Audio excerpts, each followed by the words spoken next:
ডাক দিয়েছে দুলু ভাই, ঘরে থাকার সময় নাই, জাগো বাহে।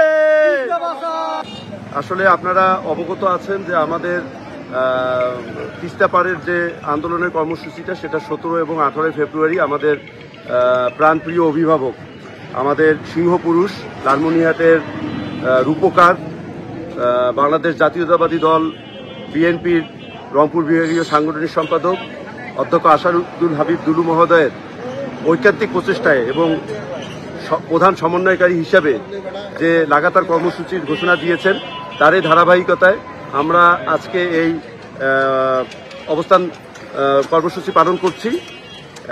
আপনাদের আবারও অবগত করছি যে আগামীকাল 17 তারিখ সকাল 10টা থেকে আমাদের তিস্তা পাড়ের 5টি ভেন্যু করা হয়েছে।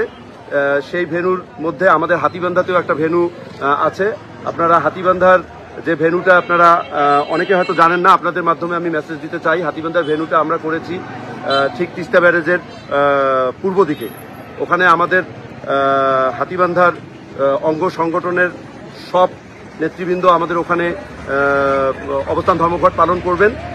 আপনাদের সুবিধার্থে আমি জানিয়ে দিচ্ছি যে ওখানে আমাদের একটা টেন্ট করা হবে, যে টেন্টটাতে প্রত্যেকটা ইউনিয়নের আলাদা আলাদা করে একটা করে তাঁবু থাকবে।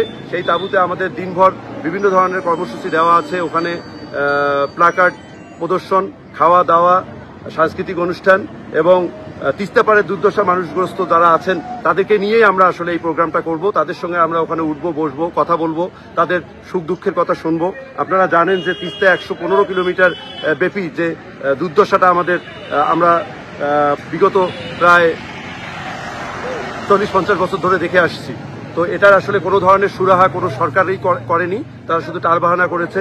তা আমাদের সিংহপুরুষ আসাদুল হাবিব দুলু যে পদক্ষেপটা নিয়েছে, এটা আমি আশা করি যে ইনশাল্লাহ এই সরকার, এই অন্তর্বর্তীকালীন সরকার আমাদের এই জিনিসটা আমলে নেবেন এবং এটার আশু একটা সুরাহা দিবেন বলে আমি আশাবাদ ব্যক্ত করি।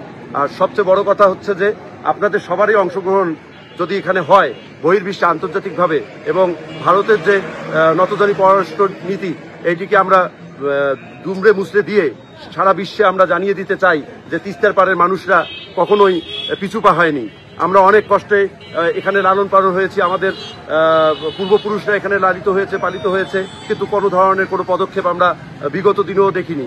তো আমাদের সিংহপুরুষ আসাদুল হাবিব দুলু যে পদক্ষেপ নিয়েছে, এটা আশা করি আমাদের এবারের তিস্তা পাড়ের মানুষের কিছুটা দুর্দশা লাঘব হবে এবং আমরা ইনশাল্লাহ পরবর্তীতে যদি এই ধরনের কোনো তিস্তা মহাপরিকল্পনা বাস্তবায়ন হয়, তাহলে আমরা হয়তো দেখব যে তিস্তা মহাপরিকল্পনা বাস্তবায়ন হলে দুই ধারের যে আবাদি জমি আছে সেগুলো ফসলে ভরে যাবে এবং শিল্প কারখানা থেকে আরম্ভ করে সোলার সিস্টেম আমাদের উন্নত হবে, আমাদের দুই ধারে মেগা সিটি তৈরি হবে এবং এই মেগা সিটির সফলতা এবং সুফল আমরা তিস্তা পাড়ের মানুষরা ভোগ করব।